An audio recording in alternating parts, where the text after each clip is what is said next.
I'm delighted to address you this morning at the 96th Commissioning Parade of the Sri Lanka Military Academy.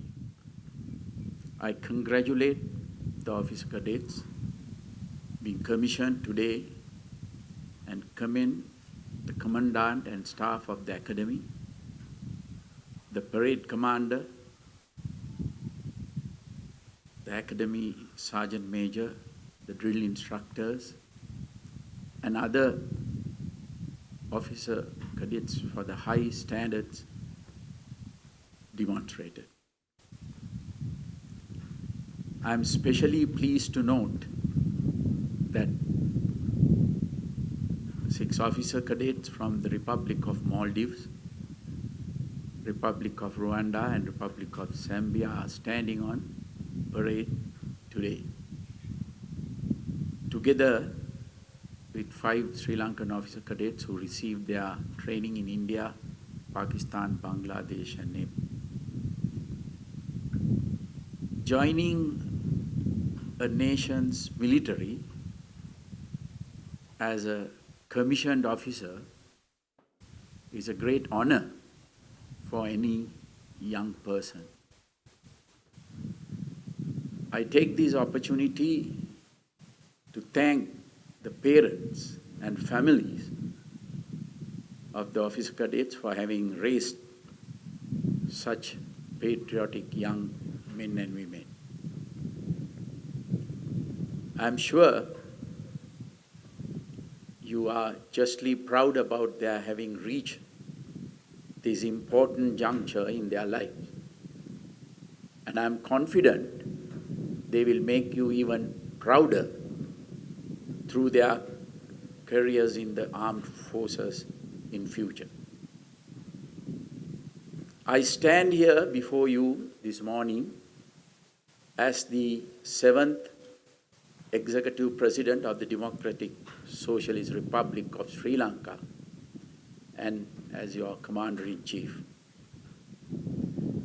Nearly 50 years ago, however, I stood where all of you stand now as a young officer cadet in the commissioning parade of the Army's Intake 4. I can say without any hesitation that the training I received, the experience I gained, and the many qualities inculcated in me throughout my military career were essential factors in my election to the highest office in the land. I therefore want to share with you some salient thoughts based on the experience I gained through my career that will stand you in good stead for yours. During your training, you will have understood that discipline of the highest degree is one of the most important aspects in a military officer's life. From the first day you entered this institution, making your bed as you wake up every morning, ensuring your clothes are ironed, your boots are polished, and that every aspect of your dress and appearance is immaculate was a key part of your training. Alongside the physical training, exercises, and drills that became part of your routine. There is a reason for this. The attention you pay to these simple tasks builds discipline. It fosters attention to details, and it provides a sense of accomplishment, no matter how small as you start your day. These are all essential qualities that will help you later in life, no matter where your career takes you.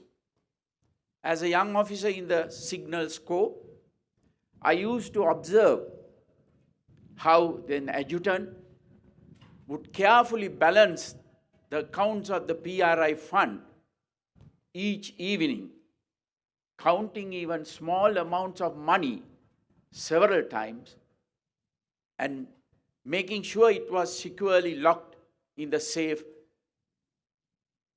He paid such careful attention to this simple task because discipline and integrity are so integral to military life. This was an invaluable lesson for me as a young officer. During your time at the academy, most of the training exercises you engage in took place alongside your fellow officer cadets. Fostering this ability to work well together with others is one of the hallmarks of the military. There will be many situations in your life where no matter how capable or skilled you are as an individual, you will not be able to succeed without the support of others. Teamwork is therefore an essential life skill that needs to be cultivated. And your career in the military will provide you ample opportunities to do so. Particularly as officers, you must seek to develop your leadership skills further. When you are assigned to a unit, as you shortly will be, you will have to take responsibility for all your subordinates. As you rise through the ranks, your responsibilities will only increase. Someday, one of you may even become the commander of the army and be responsible for the entire organization and all the people in it. As you start on this journey, you must understand that the soldiers under your command are ordinary people and not supermen. It is your responsibility to ensure that you get outstanding results from such normal people. To do this, you must ensure that your unit is well trained, healthy, and fit for duty, and that their welfare is looked after, and that their morale is high. You must live alongside them, engage in physical training, sports, drills, weapon handling, and other exercises, and ensuring that their meals and accommodation is up to standard. As their leader, you will need to know a great deal about the people under you, their names, where they are from, what their families are like, and what their characteristics are. You must have a thorough knowledge of their potential so that you can determine in what capacities they can be deployed. It is only then that you will be able to get the best out of them and show your own capabilities as a leader. Learning how to motivate the people under your command is essential. Motivation helps people stay focused on their missions despite their setbacks, obstacles, and difficulties that arise from time to time. In the early 1980s, my commanding officer in the Gotabaya regiment was General Vijay Vimalaratne.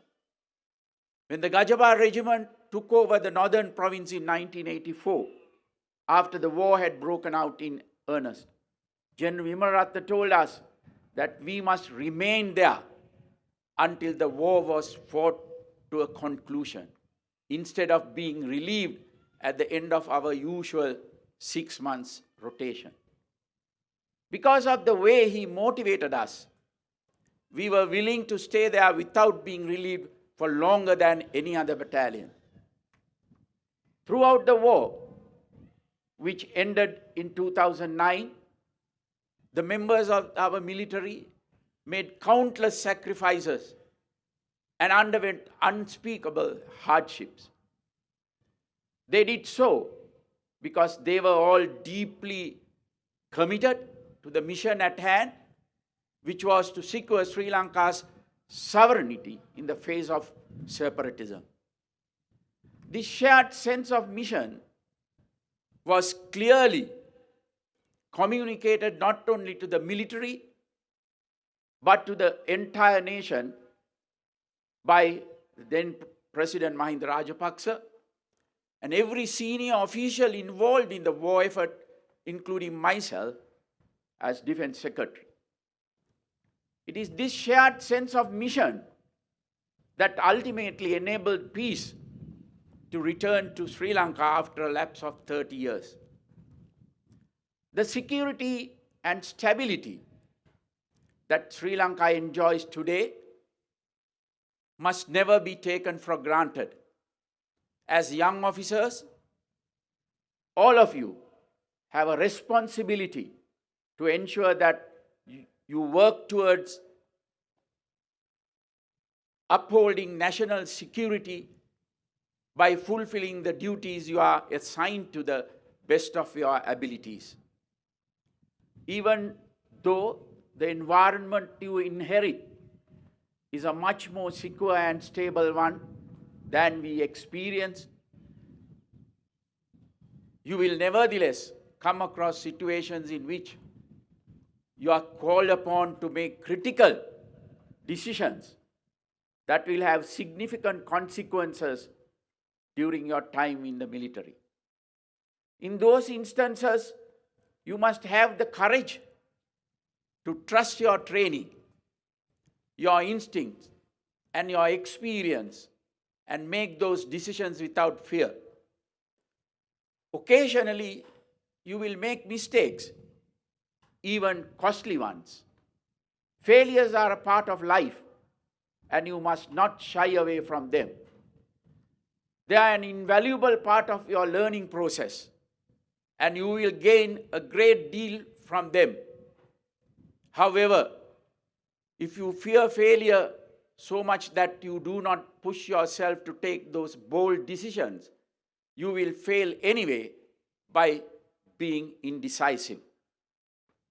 Positive thinking, therefore, is crucially important. Optimism, self-belief, and confidence in yourself and those in your team will be at the heart of your success. As you step out today as the newest commissioned officers in the prestigious Sri Lanka Army, I hope you will take every opportunity to build on the training you have received and to keep improving yourself as you rise in your careers. In concluding, I take this opportunity to wish you every future success. Thank you.